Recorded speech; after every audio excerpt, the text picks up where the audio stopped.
Bone, and this is Gossip TV. And what we're going to be talking about today is reparations. Reparations. They are trying to give reparations in California. They had developed a reparations task force.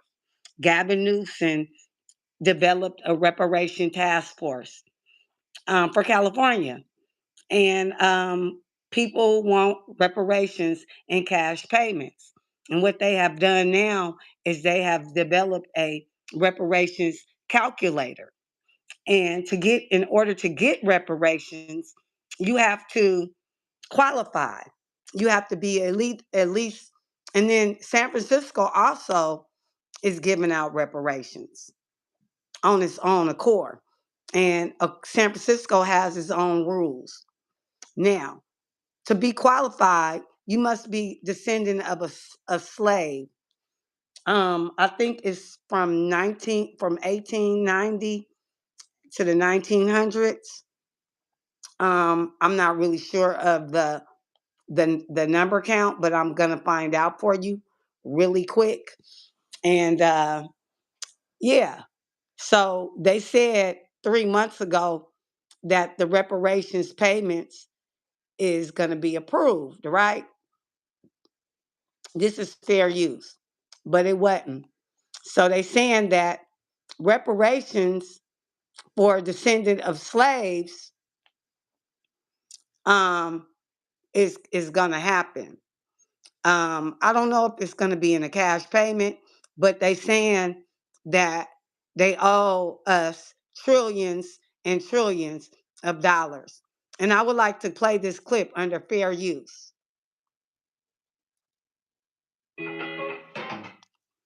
This is all fair use. If y'all like what I'm talking about, like, share, and subscribe. And before I play this, it's also a lot of people. Substantive legislative proposal to come out of the work you did. It's also a lot of people that, oh yeah, this is not it. With the reparations task. It's also a lot of people that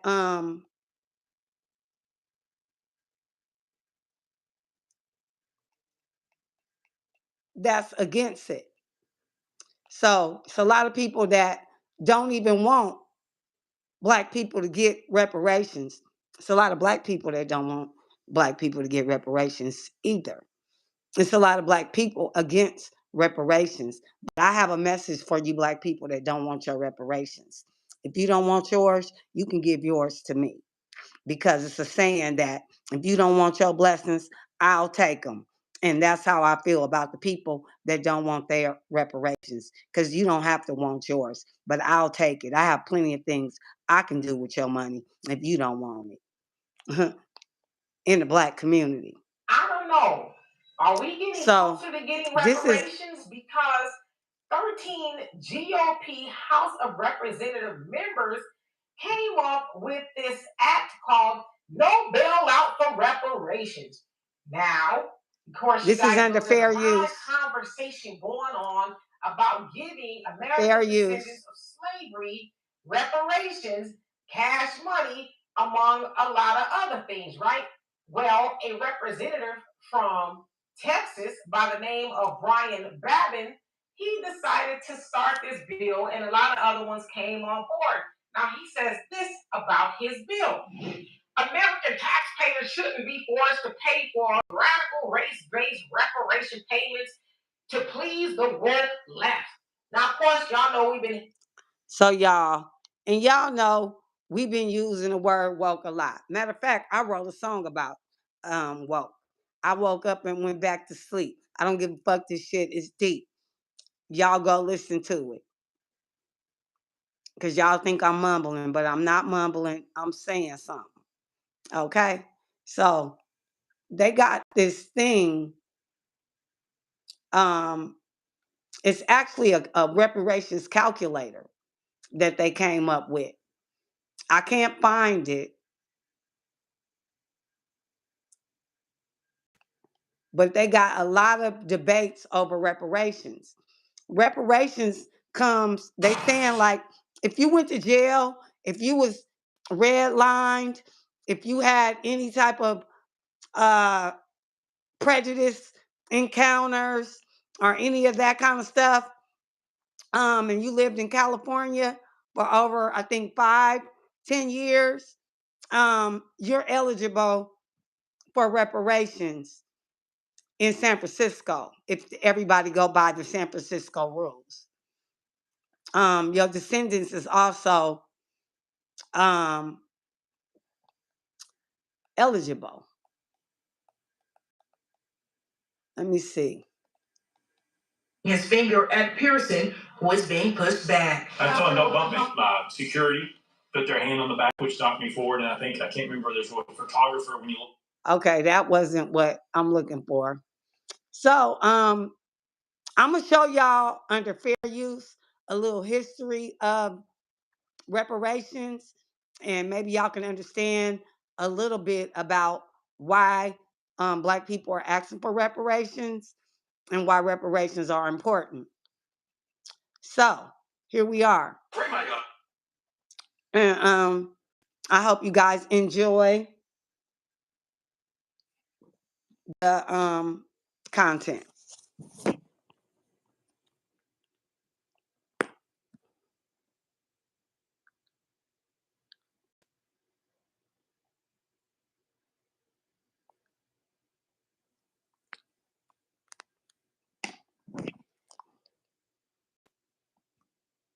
In writer Ta-Nehisi Coates' article for The Atlantic, The Case for Reparations, went viral, tracing everything from the racial terror of slavery to the rampant discrimination of the 20th century. Coates made the case for financial reparations for the descendants of those who were enslaved in the U.S. However, the argument for reparations extends much further than 2014 and also has significance beyond the Black American community. So today we're talking about one of the most controversial topics moving through American politics for over 150 years, and we're going to explore a few key things. First, we'll look at examples of reparations that have been made to other communities across the globe. Next, we'll trace the history of the arguments for and against reparations to Black Americans. And finally, we'll discuss where the arguments around reparations stand in the U.S. today. And this is under fair use. Articles like Coates' often focus solely on the history and arguments for reparations for Black Americans who are the descendants of slaves because of historic harm inflicted on that community by the U.S. government. But there's actually a much larger conversation to be had. Before we dive into the then and now of reparations debates, we should first look at the global and historical precedents. So let's start with two examples from the U.S. Japanese American survivors of the internment/concentration camps of World War II and Native Americans. The Civil Liberties Act of 1988, spearheaded by people like Congressman Norman Mineta, who was himself a survivor of Japanese American internment, was a watershed moment for this. So we're going to stop right there. So as y'all can see, the Japanese Americans, Ronald Reagan in what year was that? Community. The bill, which was followed by a formal ceremony for survivors in 1990, issued checks for $20,000 and a letter of apology. Checks for $20,000. I'm gonna let y'all finish. 20,000 were forced into American camps during World War II. And you can learn more about the history of concentration camps in our video, Concentration Camps Are Older Than World War II, right here on our channel. And this all in fair use. There were also earlier reparations paid to Native American communities. The Indian Claims Commission was created by Congress. And in 1946, they started giving Indians reparations. Nations were given 5-year spans to file complaints. The commission could only make monetary awards since the return of land was explicitly excluded. Over the course of its history, approximately $1.3 billion was awarded to 176 tribes and nations. According to Aaron Blakemore at History.com, this amounted to approximately $1,000 per person of Native ancestry, and much of the money was kept in trust or earmarked for reservation projects. But we should note that the commission has also been accused of chronic mismanagement. A separate agreement was made with Congress in 1971 when 962. So y'all, let me stop this if I can. See, then I won't stop. Okay. No. Corporations were placed in charge of the land, and beneficiaries were given shares of stock in those corporations. Although these aren't the only examples of the U.S. paying reparations, they do.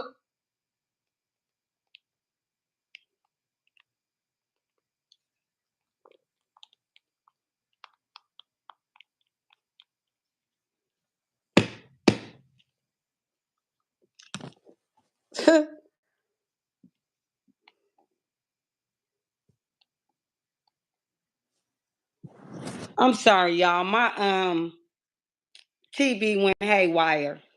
It wouldn't stop. So I had to do something to stop it. But yeah, reparations is something that we need. We should get um we should get because basically we was descendant of slaves.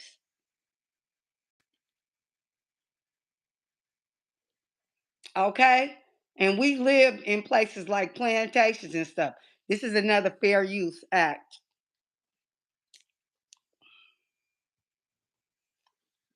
It's under fair use. I'm gonna show y'all. Um, y'all go look at Bill Corey. He's giving y'all some insight on slavery. Stand in my own great grandfather and mother. So when I got out of school for summer vacation, it was Westinghouse Plantation's 160th anniversary. So our local newspaper, the Robertson County Times, did an article about the plantation. They had a photograph of the White Washington family, and also this same photograph that was in the social studies textbook. And Mama.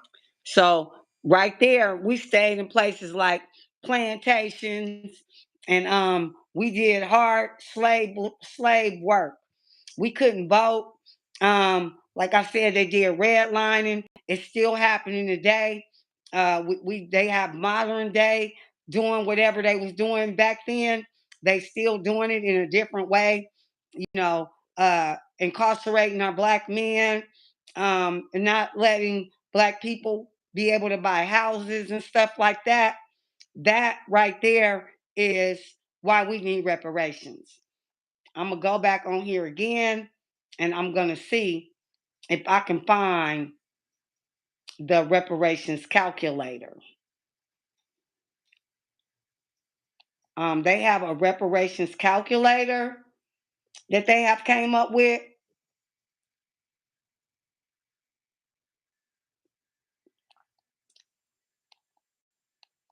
And I want to shout out this lady named Yvette Carnell.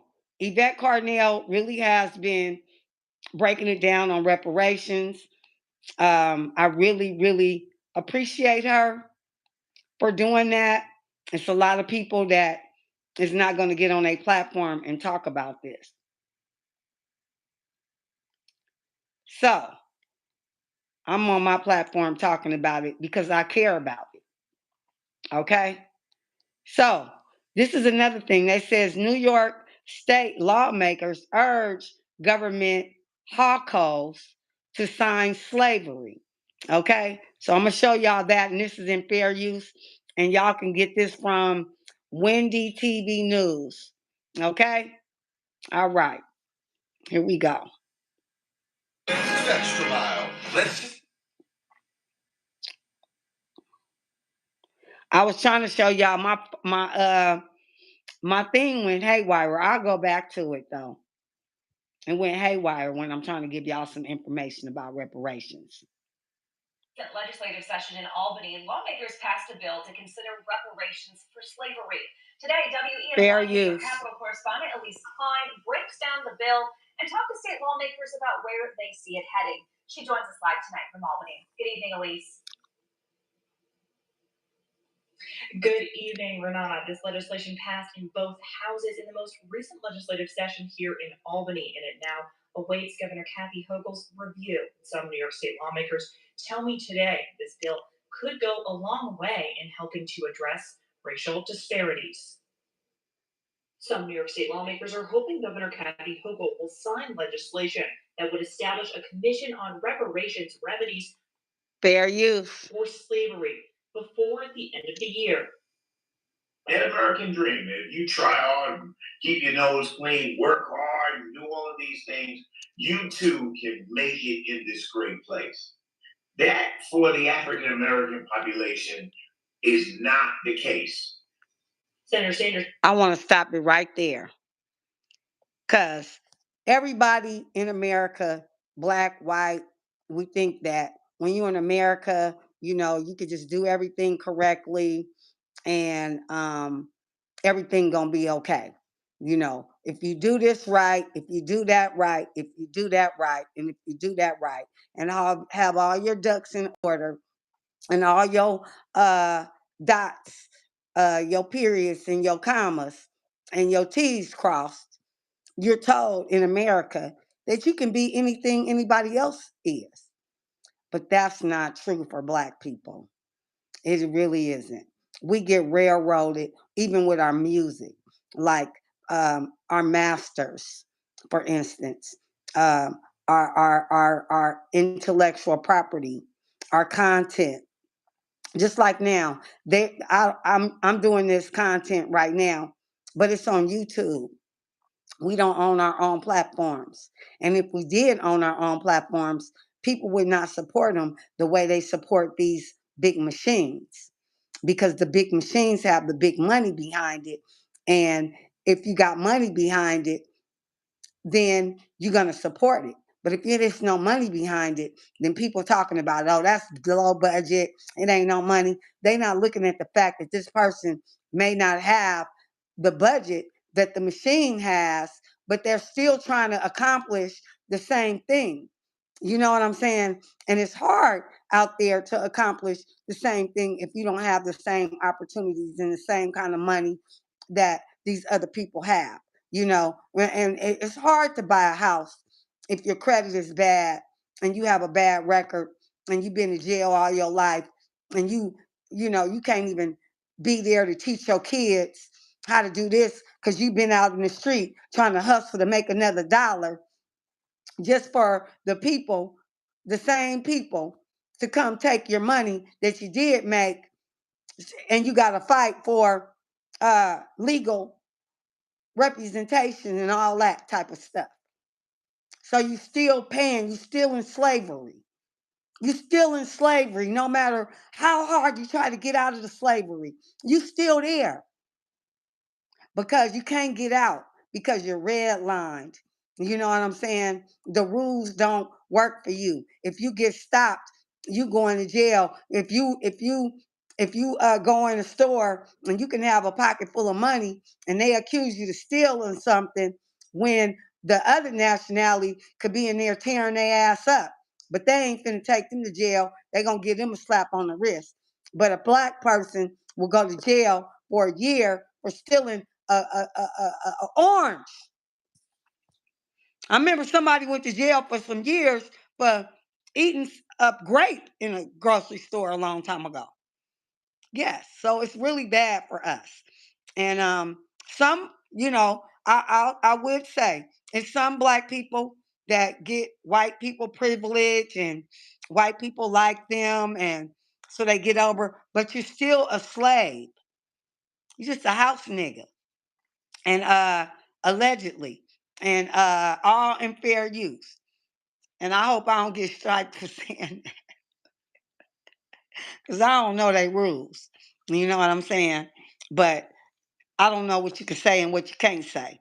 So I'm trying to be real careful. So if you don't understand what I'm saying, you're going to have to read between the lines. Period. Pooh, Play-Doh, Peppa Pig, Minnie Mouse, Donald Duck. Says this legislation could help the state get closer to providing equal opportunities for all New Yorkers. Other state lawmakers agree, saying this bill could have a significant impact for New Yorkers on many different levels to address racial disparities.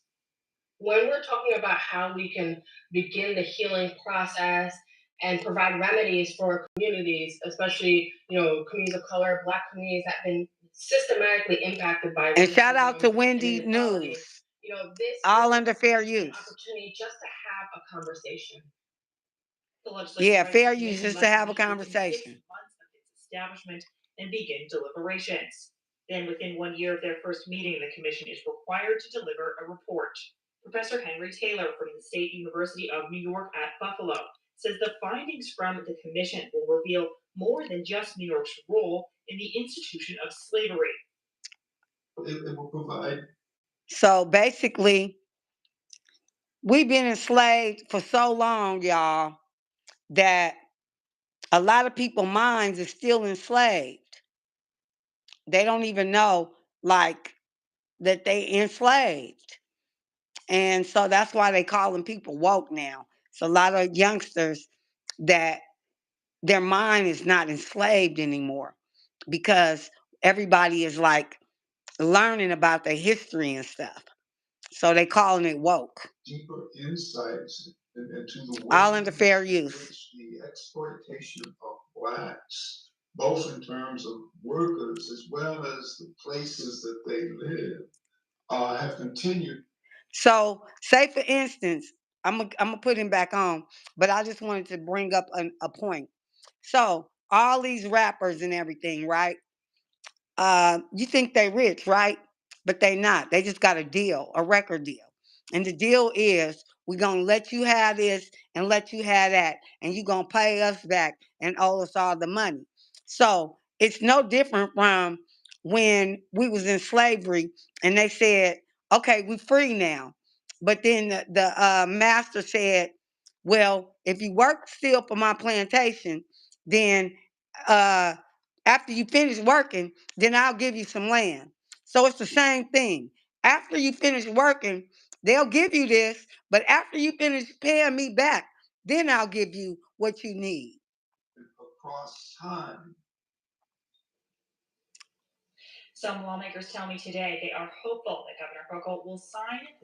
So hopefully, everybody want reparations, and I hope that they receive it the same way that every other nationality have received theirs. The Chinese, the Ukraine, the Indians, the Japanese, I love all y'all because I don't have no color lines, and most black people don't. See, the thing about black people is we not prejudiced because we didn't grow up to be prejudiced like y'all did. But that's just how it is. So, 3 days ago, Stephen Bradford discussed the first bill related to the California reparations. And we're going to take a look at that for a second so we can learn what's really going on with the reparations today.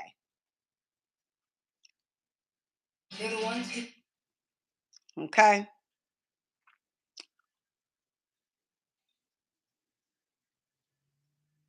First substantive legislative proposal to come out of the work you did with the Reparations Task Force, it would create the California American all under fair use. Agency, which you've said would create the infrastructure needed to begin to address the historical harms created by slavery.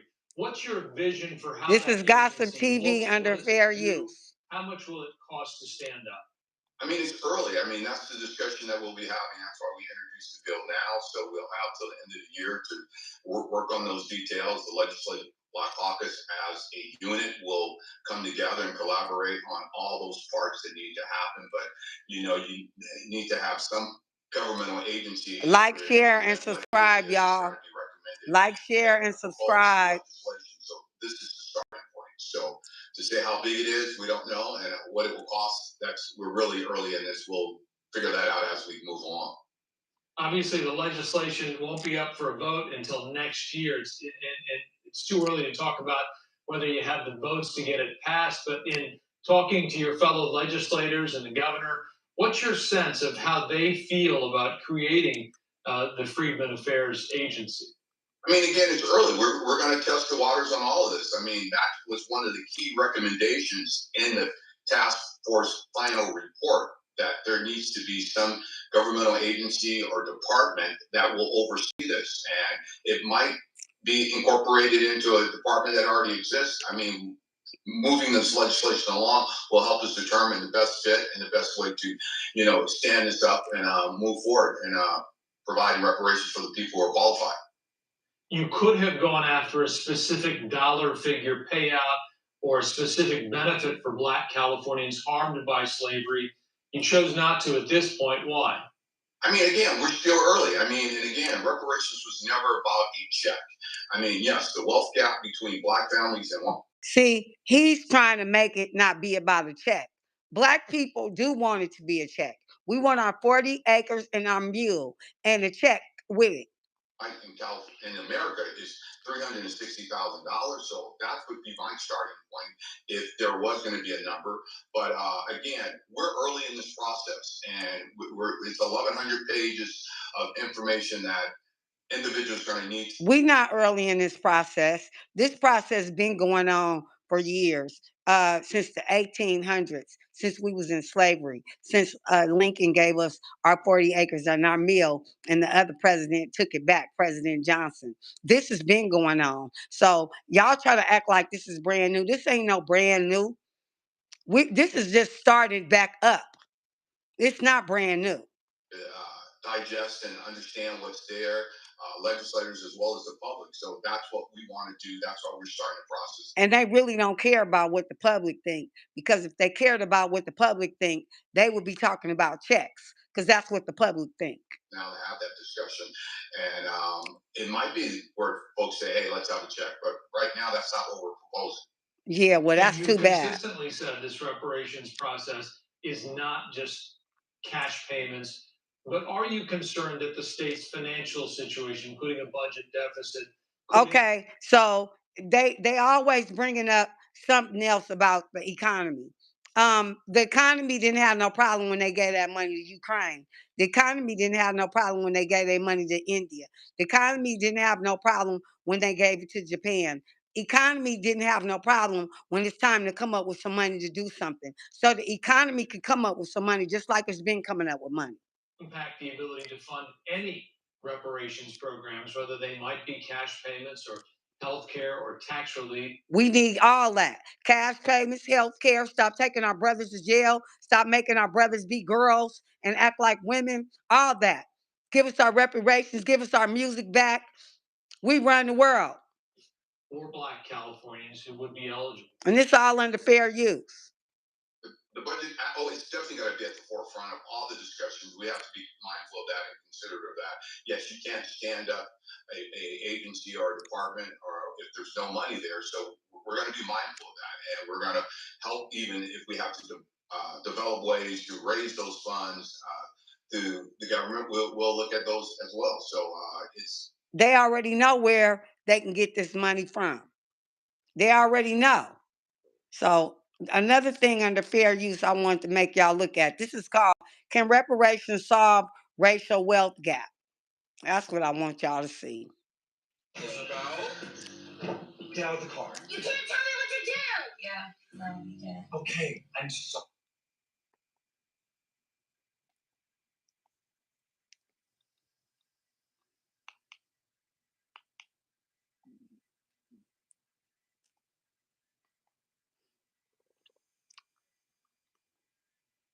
California's beaches are home to some of America's priciest real estate.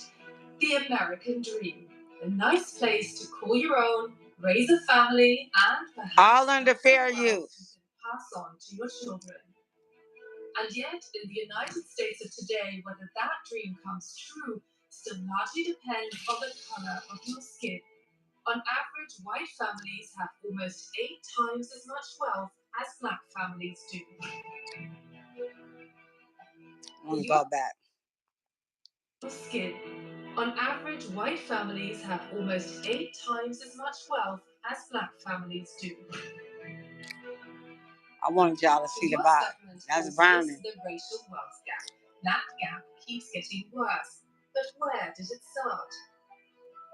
The main reason for this large and lasting gap between Black and white Americans lies at the conditions surrounding the Civil War. That's the conclusion of a government study looking at the roots of the racial wealth divide. It directly traces the wealth gap back to Black Americans being barred from accumulating wealth for themselves.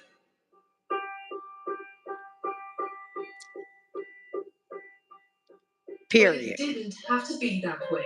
It For a didn't. moment, when the Civil War was coming to an end, it looked like America was willing to fix this by giving newly freed slaves what every white settler had received: land.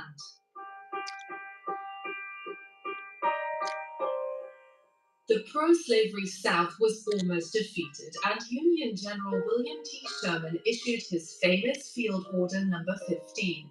He declared that every freed slave family was to receive 40 acres of land, mostly confiscated from white plantation owners. It was an idea backed by Frederick Douglass, the former slave who advised Abraham Lincoln. Fair He use. helped convince the president that enslaved people should not be sent back to Africa, but instead be given a stake in the land they now called home. But when Fair Lincoln was use. assassinated, the new president, Andrew Johnson, overturned that 40 acres order. Johnson gave most of the seized land back to white plantation owners. Fair use. Johnson had killed America's first and only attempt to give black citizens the same starting conditions as white settlers. Instead, Johnson's way of ending slavery left black Americans on the wrong side of a wealth gap that would never be closed.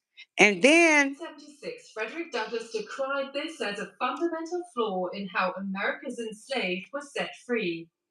You say you have emancipated us. But when you turned us loose, you gave us no acres. You turned us loose to the sky, to the storm, to the world, and worst of all, you turned us loose to the wrath of our infuriated masters. 1.5 centuries after these words were written. so the Abraham Lincoln. So, like I was saying, y'all, they turned us over to do the same thing that we did. They gave it to us and took it right back like a pimp do a hoe. That's what they did. So they pimped us. You know what I'm saying? They made us real comfortable. Then when we went and tried to make Black Wall Street and all that, they destroyed all that too. What happened was they're jealous. They got jealous of us because we were able to make it on our own. We was able to go out and build our own cities and our own land, and now they don't got nobody to work for them, and they don't have no skills. So what they did was give us all the skills, and that we worked for them, so they didn't really have that many skills. But they had brain to teach, to make slaves work for them. So basically it's like if you have a building that you want to be built, you go get a lot of people. You don't know how to build the building, but you go get a lot of people and you whoop them and beat them, and you make them, you show them what to do, and you make them do it, and you make them do it right, and you chastise them. You keep on making them do it over and over again, so then they learn a skill. But you don't got that skill. Only skill you got is to tell them how to do it. You don't know how to do it yourself. And that's a lot what's going on today too. But now they don't want to give Black people training. Now it's changed because they don't want Black people to make money off their training. So they choose to make the training for everybody else. They also did not educate us. So we wouldn't know what they was doing to us. Kept us dumb. Dumb, rum, and full of cum. And some of y'all still dumb, rum, and full of cum. And that's the problem today. Y'all don't want to learn nothing. Don't y'all know how hard it was back in the day? They wasn't teaching us nothing then. They wasn't teaching us nothing then. They wouldn't let us go to schools. I remember I kept my nieces and them, right? We're gonna go back to it. But I had kept my nieces and them, and they so smart. Oh my God, these kids, genius kids. It's my brother kids, right? Y'all, I went to this little thing of chicken. It's kosher, but it costs $9.44 for 1, 2, 3, 4, 5, 6, 7, 8 pieces of chicken. Okay, so It's getting high out there. And if we had money like they got it, we wouldn't care about how much chicken costs and all that. But we do. So right now, y'all finna get a cooking lesson in the middle of the show because right now I'm making me some chicken. I gotta have something to eat in my stomach. My stomach growling. I woke up this morning to do these shows here. So now we got to make some chicken. What I was doing was putting the flour on the chicken.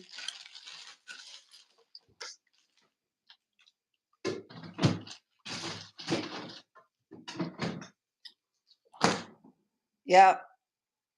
And I'm gonna go over here, put a little oil in there.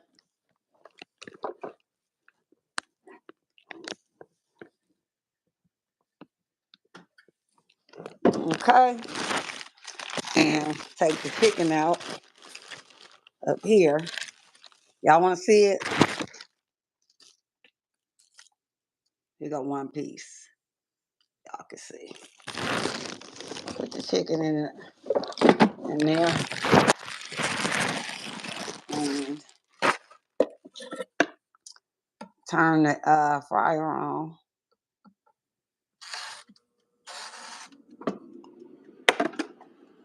And we'll go from there. But here, y'all, it's really crazy. We finna go back to this.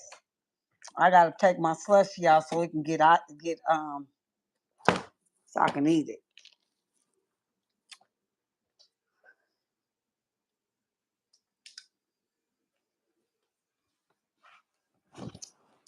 All right. Sean, can you play it? America is beginning a new debate over paying reparations. Reparations is about money, but it's also about creating wealth that can be passed on to the next generation. Owning a home is the classic way to do that. Today, 72% of white Americans own a home, while only 44% of African Americans do. And while 8% of white Americans own commercial real estate, only 3% of Black Americans do. More than 150 years after the abolition of slavery, pressure is mounting for action to atone for the past, to even things out for the present, and to create more equal opportunities for the future. So being here was Fair use. immensely powerful. And do y'all think that she's sincere? Because in my opinion, I don't think she's a sincere person. Because I've seen her saying, let's keep this clear. I'm not going to only just do things for Black people. But then when it comes to the voting, then she all of a sudden she changes her mind. But hold on, let us hear her. And this is all under fair use. Vice President Kamala Harris saw White House attention on the matter in early 2023. At a port of deportation in Ghana, she made an explicit link between enslaved people and American privilege. All of us, regardless of your background, have benefited from their struggle and their fight for freedom and for justice. Thank you. But so far, the Biden-Harris presidency sees the question of reparations as an issue for Congress, not the president, and certainly not for a re-election campaign. Freedom. One reason is that, on the whole, more than 2/3 of Americans are against the idea. But within that is a huge difference of opinion, with Black and white Americans almost a mirror image of each other. A Democrat bill on the issue has been stuck in Congress for years. I hope it goes nowhere. Why? Reparations is something with a country that's going bankrupt. So that's what I was talking about earlier when I said it's people that's against it, but he's not our nationality. So of course he's probably a descendant of a slave allegedly. So that's why he don't want reparations, because he don't want to get the money back. But on the flip side, um, this is what I was talking about. People that's against reparations, why wouldn't they want to pay reparations? And then he talking about, but because yeah, we don't have no money in the legislation. We don't have no money in the Congress. Yeah, they got plenty of money. They gave all that money to Ukraine. They ain't, you don't hear nobody complaining about that. And they got a deficit that's an unstopped deficit. So that means it's an unlimited deficit right now. We cannot afford it, and we had other Fair priorities use. that highly ranked Like higher what? than that. I just want to ask you how much. Like what? And then this coon right here, allegedly, he also is a descendant of a slave, or he's a Uncle Tom or a Willie Lynch letter type of dude who don't believe in nothing, or he want to keep his job. So that's the reason. He don't you know, if you got your reparations, brother, you would get more money than you getting from your job.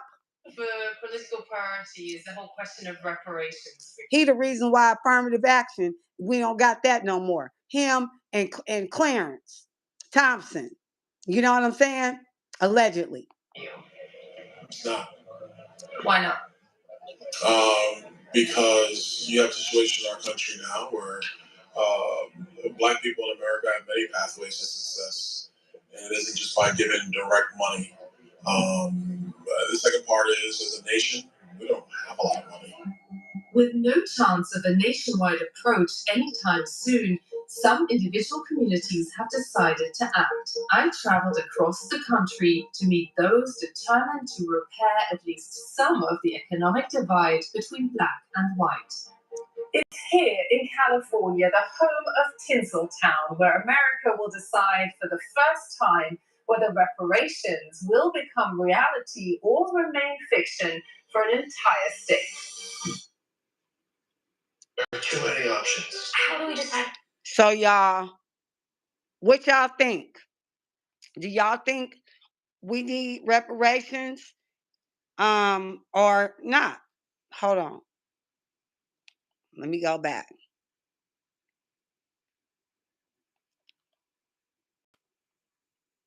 Reality or remain fiction for an entire state. This is where the drama is playing out. Manhattan Beach is a well-to-do district with a complicated history. One patch of beach ended up as a public park because of an injustice now commemorated by a plaque. I wasn't the only one who didn't know. Yeah, there was a plaque over there, but the plaque was inaccurate and incomplete, and it seemed very whitewashed. Charles and Willa Bruce bought land here in 1921. They got in before their white neighbors started developing an interest, and the area became known as Bruce's Beach. Essentially what happened in the 19 teens, Charles and Willa Bruce, they came out here, they set up shop. They had a very, very small business where they sold like small things, like bathing suits and things of that nature.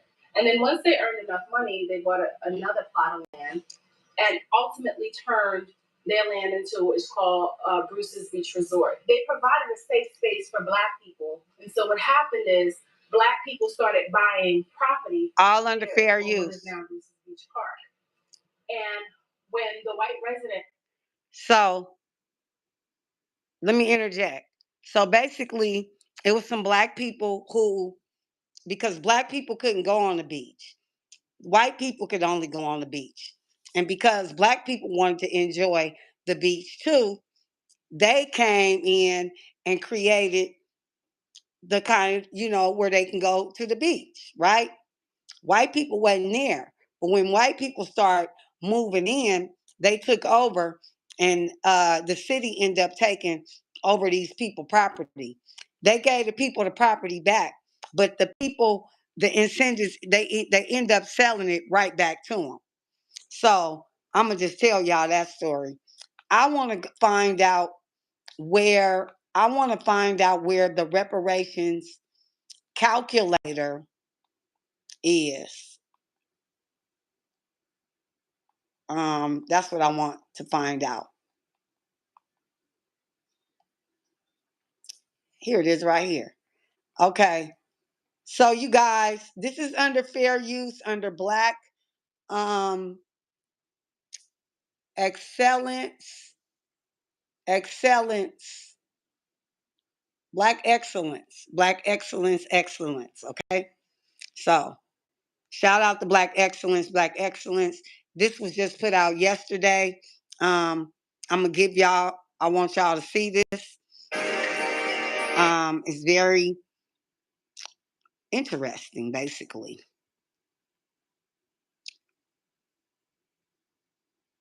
Sean Sholmes. I can't hear it. Okay, Black excellence. This is under fair use, y'all. There have been only a dozen cities who have even taken up this subject.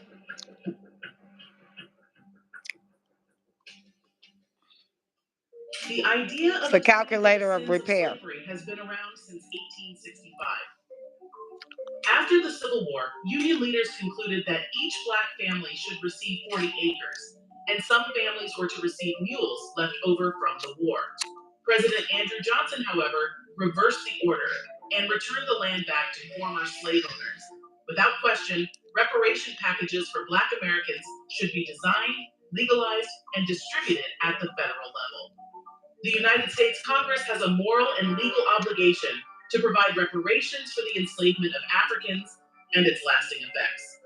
There is a $14 trillion bill on the table, but many doubt that it will ever see the light of day. But some cities and local municipalities are taking it upon themselves to apologize for slavery.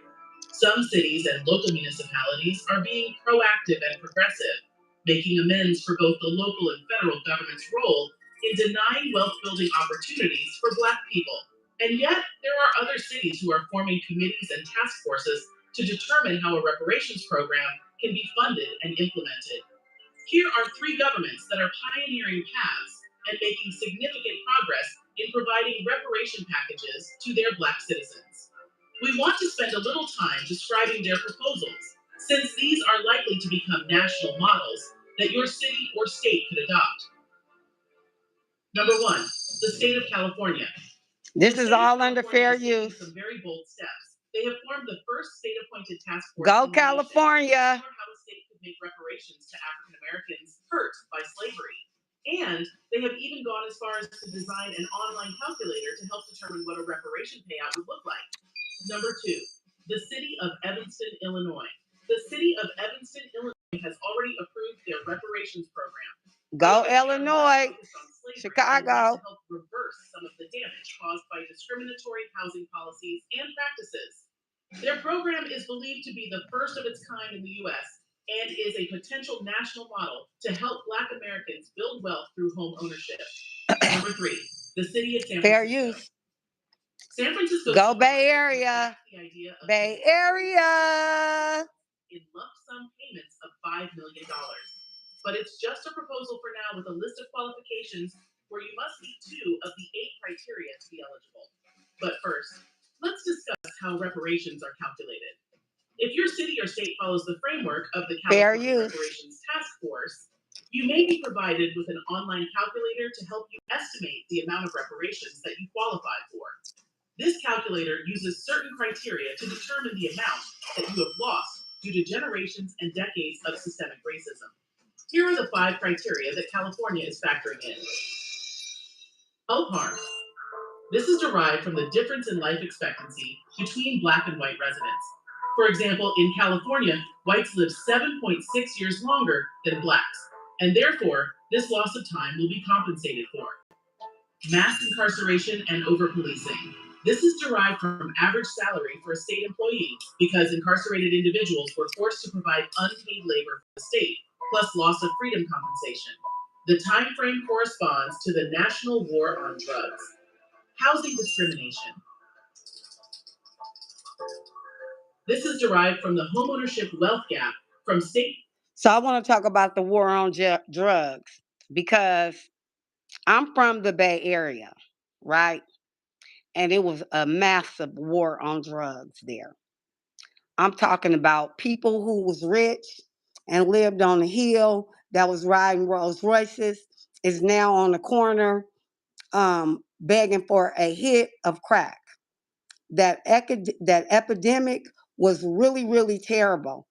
And unfortunately, a lot of people's parents was on crack. A lot of people uh, had to live through that, right? But it backfired because a lot of people in the crack era is the people who is woke now. See, after the crack era, a lot of people got woke. They started realizing what's going on in the world and realizing how, they did that to us, allegedly.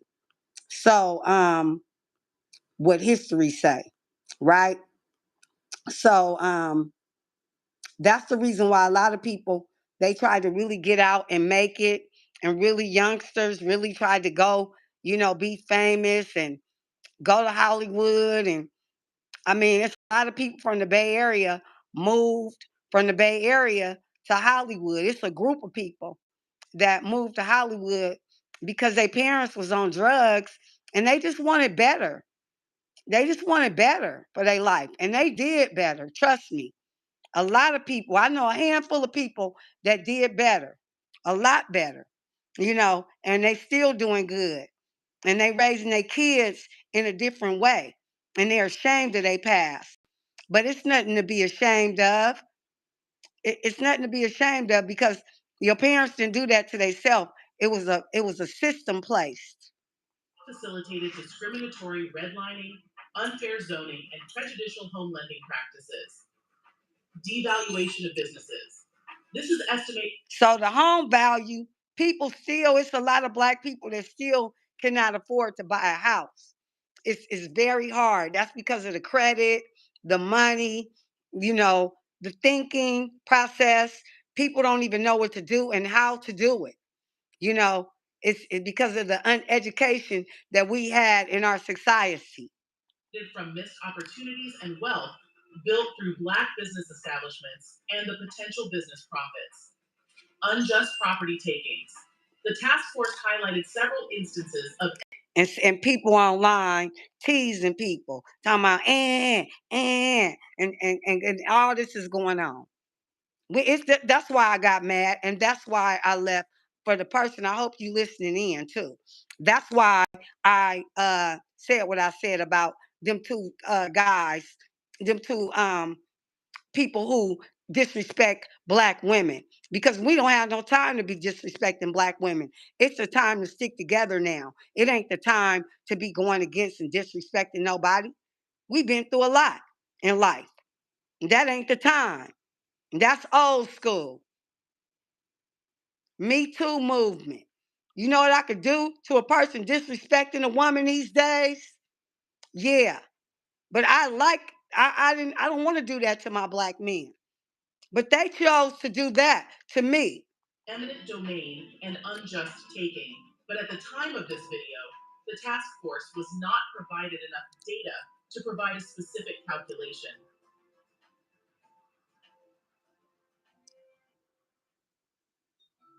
But let's play with the numbers. Let's pretend that you do actually live in California and you live there for a minimum of 6 months. Fair use.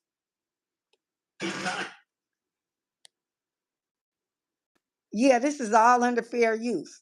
Yeah, so how you gonna be somebody's friend and you go on their show and promote them, and then they turn around and do you wrong, right? So we're gonna look at these numbers because that's what's important. See, I'm on here talking about important stuff, but I'm bringing you up because I'm showing you how stupid you look when you go against your own.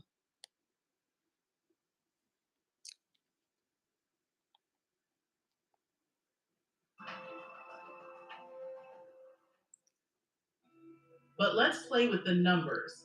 Let's pretend that you do actually live in California and you live there for a minimum of 6 months of each year, from 1950 to 2020. After entering the years of eligibility, notice that the reparations calculator automatically quantifies the amount of monetary damage that is due to you. So here is the final sum that would be owed to you per the California formula. It's a grand total of $1,381,198. That's nothing to sneeze at. Now let's see how much you would qualify for if you were born in 1970, 1980, and 1990 respectively. Again, we want to remind you that this could be your package. Hey, I wanna go back to them numbers so y'all can see how much y'all will be getting. It quantifies the amount of monetary damage that is due to you. So here is the final sum that would be owed to you per the California formula. It's a grand total of $1,381,198. That's nothing to sneeze at. Now let's see how much you would qualify for if you were born in 1970, 1980, and 1990 respectively. Again, we want to remind you that this could be your package if your city or state adopts the reparations proposal that's before California. After watching the rest of this video, pull up the calculator and enter the values for you and your family members using the link in the description box below. But we may be putting the cart before the horse. Do you actually qualify for reparations? It really depends. But let's go through the 10 potential qualifications. So she about to tell y'all what I was trying to tell y'all earlier about the qualifications of reparations. According to San Francisco in California, I'm not sure if it's California and San Francisco or just San Francisco, but however, here we go. Points that we extracted from the reparation plans developed by California, San Francisco, and Evanston. Oh, so it is California. Number 1, you must be a descendant of an enslaved African American. Only those individuals who are the descendants of enslaved African Americans can be eligible for monetary reparations. You will have to prove that you are in the lineage of someone who was enslaved through U.S. chattel slavery before 1865. Senior citizens will be given priority, and recent Black immigrants do not qualify. This is a requirement established by the California's Reparations Task Force for the California Reparations Program. If your city or state adopts their framework, then they will establish a new African American Freedmen Affairs Agency dedicated to not only implementing the reparation program, but also properly carrying out any policies adopted into law. This new agency would also carry the legal responsibility of helping applicants determine their eligibility. The agency would have a genealogy branch to support potential reparations applicants by providing access to expert genealogical research to confirm reparations eligibility. Number 2, you must be a descendant of a free African American living prior to 1900. If you are not the descendant of an enslaved Black American, you can also be eligible for reparations if you can prove that you are the descendant of a free African American who was living in the United States prior to 1900. This is an exception that was adopted by the California Reparation Task Force. Number 3, you must be at least 18 years old. If your city or state adopts the framework established by San Francisco, California, then in order to receive reparations, you must not only be African American, a descendant of an enslaved person, but you must be at least 18 years old. There must exist public documents where you have identified as either Black or African American for at least 10 years. Number 4, you must prove residency for at least 13 years. If your city or state adopts the reparations framework adopted by San Francisco, then you would have to be born in the city or state or have migrated there between 1940 and 1996. If this holds true, then you will have to show proof of at least 13 years of residency. Number 5, you must prove economic or health inequities. If your city or state adopts the reparations framework proposed by San Francisco, you could receive reparations if you can prove that. So once again, y'all, what y'all think? Y'all think y'all eligible for reparations or not? Do y'all like the rules or not? What y'all think about it? Do y'all like what reparations is talking about? For your city or state. Also, if you can demonstrate that you lack access or proximity to quality educational opportunities, you may become eligible. And lastly, your city or state may target reparations for Black citizens who lived in specific zip codes, regions, or communities that have historically experienced particularly intense discrimination or violence. Number 6, You were incarcerated by the failed war on drugs. If you were arrested and incarcerated during the 1980s as part of the Reagan administration's failed war on drugs, then you are eligible for reparations. And if you are a direct descendant of someone who was incarcerated, you would be eligible for reparations if your city or state is using San Francisco's So that means if you had a brother that was incarcerated by drugs, drug dealers and all that, if you had any of that in your family, you're eligible for reparations. reparation program as a framework. 7. Your family was displaced or land seized by the government.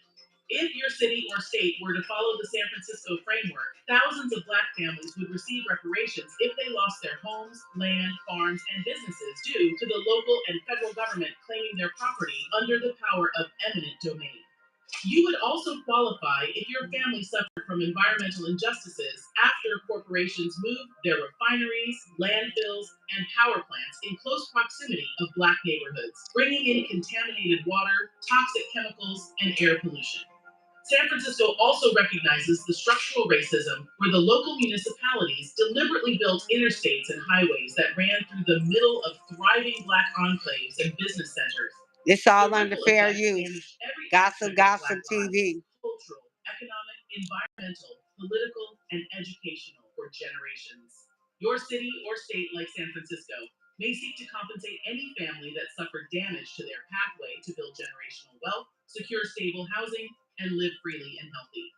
Number 8, you experienced lending discrimination or was a victim of redlining. If your city or state were to follow the San Francisco framework, you would be entitled to reparations if you personally experienced lending discrimination between the years 1937 and 1968, or if you were a resident of a formerly redlined community between 1968 and 2008. Your city would officially identify the formerly redlined community to help you determine your eligibility. And for those who do not know and others who may need a refresher, redlining is a term for racial discrimination of any kind in housing. But specifically, redlining involves government maps that outlined areas where Black residents lived and were therefore deemed risky investments. These maps were also used by real estate agents, banks, and financial institutions to steer potential Black home buyers into these neighborhoods and deny loans for Black buyers who were looking to buy homes outside of these areas in predominantly white neighborhoods. Number 9, prove residency in your city between 1919 and 1969, or be a direct descendant. If your city or state adopts the framework established by Evanston, Illinois, it is possible that you would qualify for some form of reparations due to the harmful housing discrimination practices that African Americans suffered through. Adult residents who have lived in Evanston before 1969, when housing discrimination in various forms was at its height, are eligible for Evanston's reparation program. Evanston will pay out $25,000 to African Americans and their descendants who were affected by housing discrimination policies, prejudicial city zoning ordinances, and unfair redlining. Number 10, any Black person affected by systemic racism. Other cities such as Boston are considering extending reparations to all of their Black citizens. There is a growing argument that it's under fair use. Has affected the lives of every Black person in America, no matter when their ancestors arrived. Some reparation committees are giving consideration to a point system, where descendants of enslaved ancestors are given more points in the formula to determine eligibility. Or they would be given a bigger reparation package than a first or second generation Black immigrant. We appreciate the fact that you stayed until the end. So y'all, what y'all think about the reparations, man? Like I said, it's a lot of stuff going on in the reparations. A lot of developments coming along, and we really need our reparations. And like I said, if whoever don't want theirs, they can give me theirs. They can give me theirs. I'm gonna let y'all see one more thing, and well, actually 2 more things, and then we're gonna go. And this is under fair use, and I hope you guys enjoy the conversation. Like, share, and subscribe. Please push the like button. I'm begging for likes because without the likes, my channel cannot grow. So here we go, y'all. More than 4 million Africans and their descendants. And this is from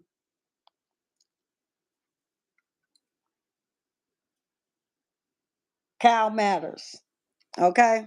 So y'all want to go check out Cal Matters? Y'all can. But here we go.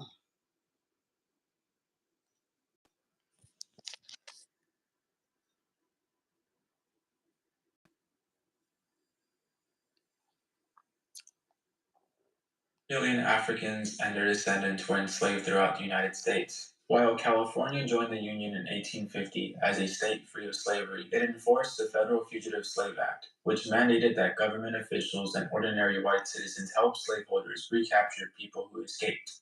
Hi, my name is Orlando Ameriquin, and I'm going to explain California's new reparations law in 1 minute. The new law, penned by San Diego Democratic Assembly member Shirley Weber, establishes a 9-person committee to study This is all California's under complicity fair in use. slavery, develop proposals on what reparations might look like for descendants of enslaved people, and determine who might get paid.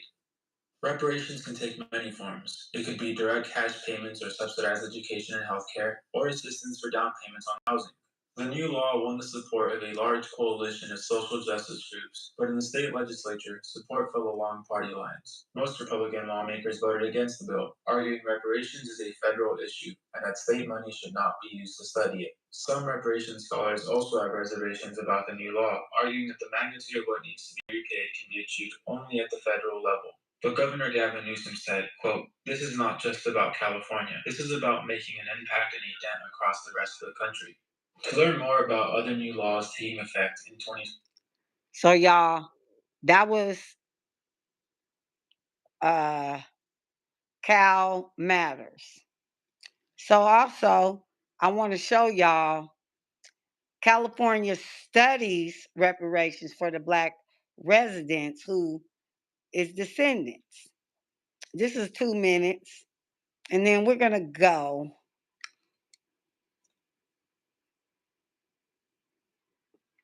Well, I'm going to play this first. This is from ABC 7 News. State Reparations Task Force is meeting today to talk about the numbers. This comes as the consulting team released a preliminary estimate that finds reparations could cost the state more than $800 billion. That does not include a recommended $1 million per older Black resident for health disparities. The task force has to come up with a cash amount by July 1st. Ooh-wee, it's a check. What y'all think? So they had the 40 acres and a mule thing, but so we're gonna look at this. This is I think it's 3 minutes and 13 seconds. Let me see something else though.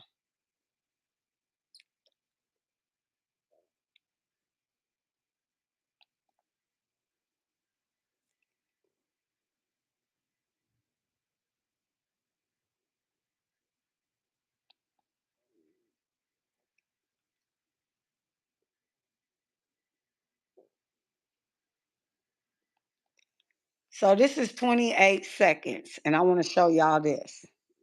And this is from ABC Chicago.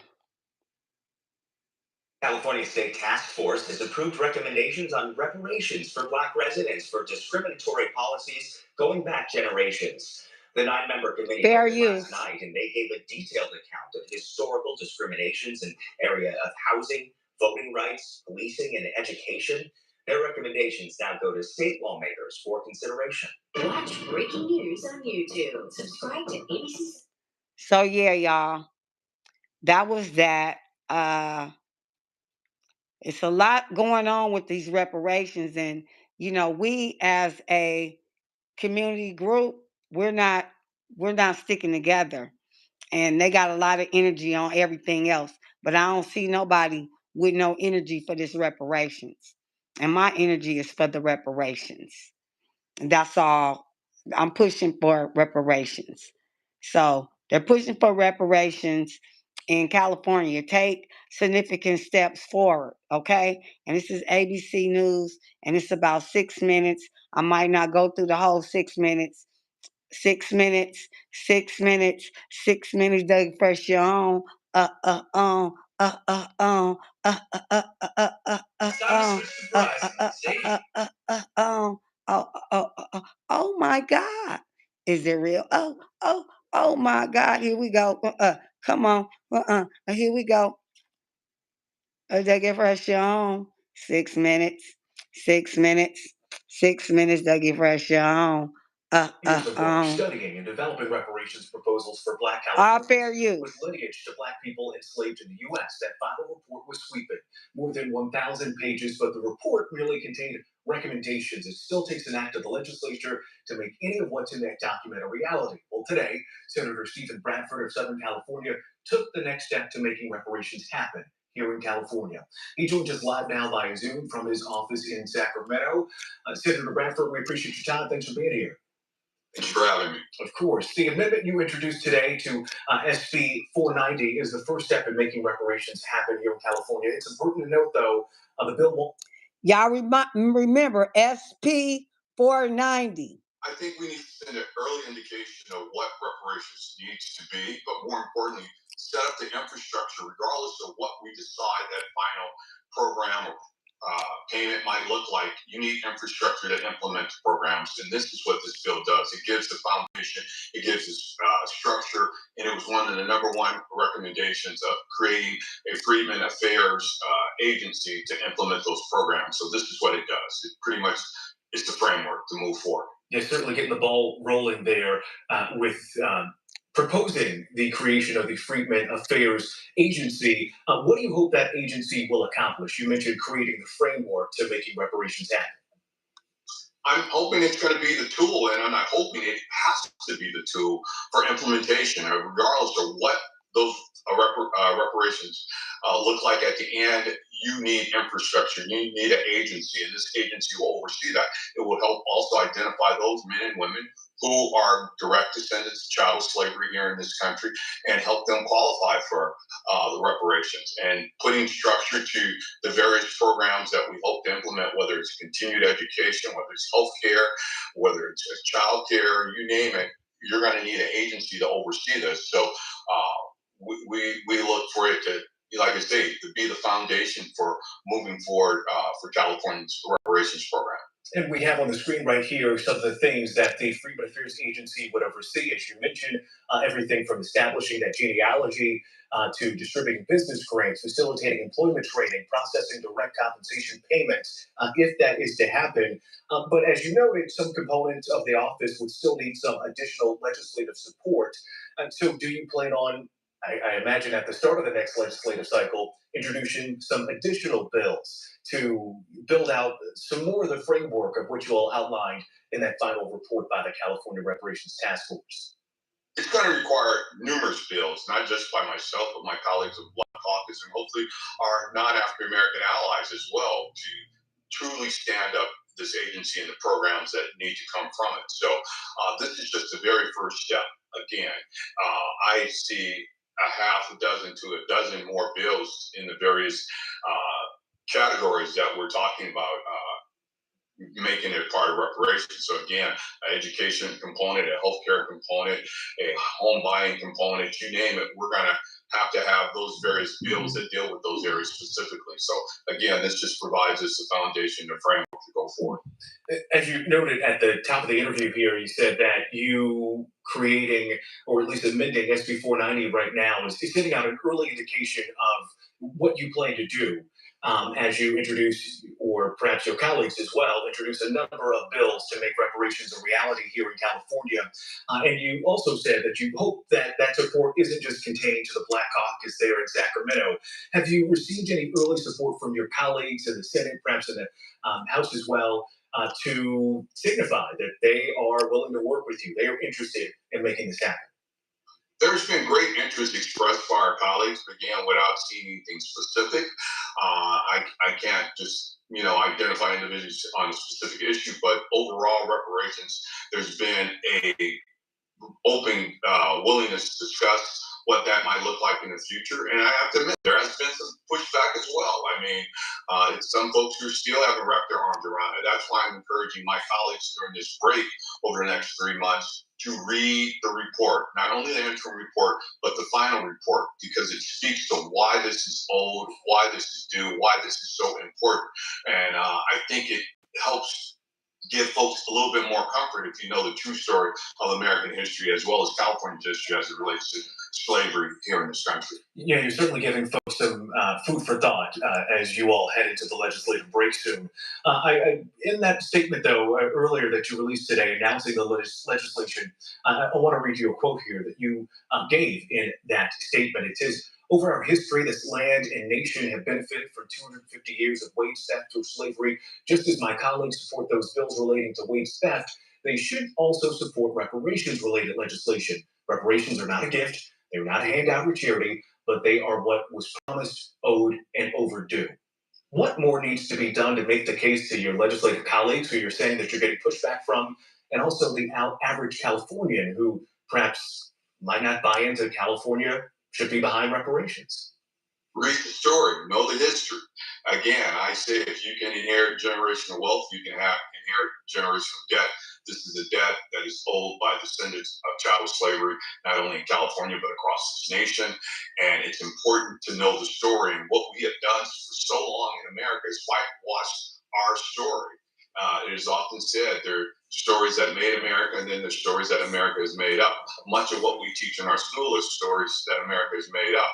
This reparations task force report, the interim and the final report, tells the true story of all the challenges that African Americans went through in this country to build it to the great nation that it is today. So I'm encouraging my colleagues to know that story, because many of us don't know, or many of them don't know, and even people that look like me don't know the complete story of slavery in this country.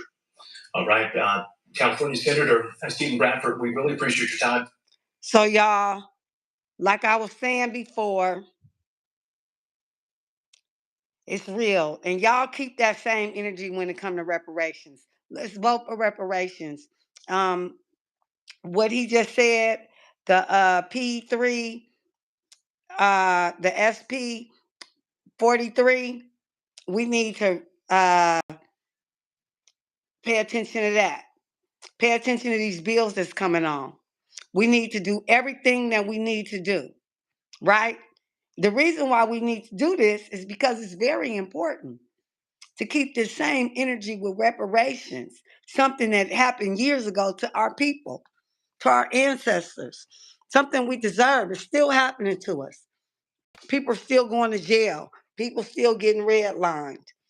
Everything that was happening then is still happening now.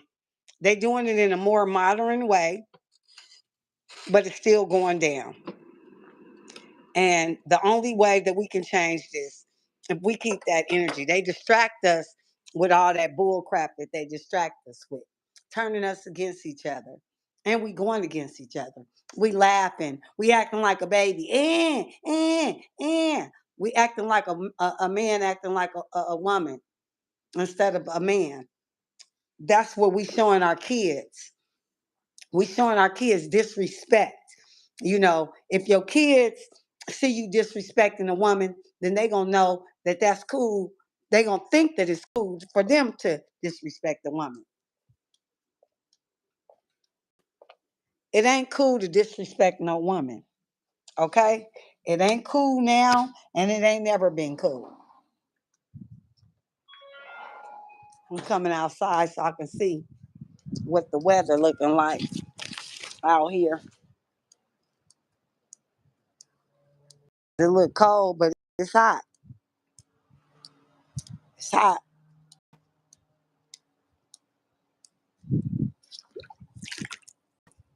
Yep, it's cold. It look cold, but it's hot in my pool. Yeah.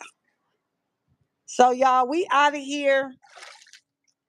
I got other things to do today. I already let y'all know what it was gonna be, and how it's gonna be, and what y'all need to keep y'all energy for. Cause all that other bull crap, it ain't nothing. Everybody gonna get paid from reparations if you're a descendant of a slave. And if you're not, I can see why you hating,